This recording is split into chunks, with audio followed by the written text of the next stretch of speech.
आषाढ़ अमावस्या व्रत कथा। एक समय की बात है, एक ब्राह्मण अपनी पत्नी के साथ रहता था। वो दोनों ही भगवान विष्णु के बहुत बड़े भक्त थे। दोनों प्रतिदिन अपना ज्यादातर समय भगवान के ध्यान और पूजा पाठ में बिताते थे। ब्राह्मण का घर धनधान्य से भरा हुआ था, किंतु संतान न होने के कारण यह दंपत्ति अत्यंत दुखी रहता था। एक दिन ब्राह्मण ने अपनी पत्नी से कहा कि मैं तपस्या करने के लिए वन में जा रहा हूँ।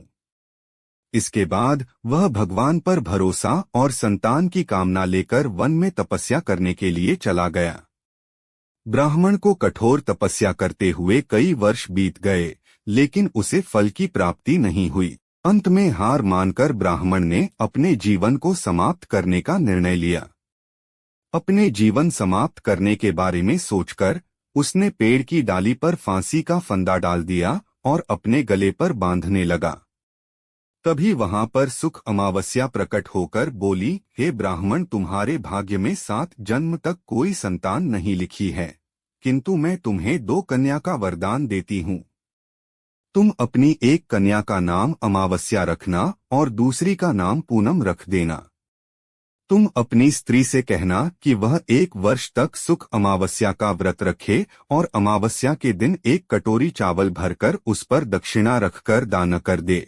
सुख अमावस्या की बातें सुनकर ब्राह्मण घर आया और ये पूरा वृतांत उसने अपनी पत्नी को सुनाया। सुख अमावस्या के आदेश अनुसार ब्राह्मणी ने व्रत रखना आरंभ कर दिया। कुछ दिनों बाद ब्राह्मण के घर 2 कन्याओं ने जन्म लिया, जिसमें से एक कन्या का नाम अमावस्या और दूसरी का नाम पूनम रखा गया। जब ब्राह्मण की दोनों बेटियां बड़ी हुई तो ब्राह्मण ने उनका विवाह कर दिया।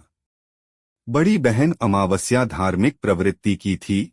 वह काफी समय भगवान की पूजा और धर्म कर्म में व्यतीत करती थी। इसके विपरीत पूनम भगवान को बिल्कुल भी नहीं मानती थी।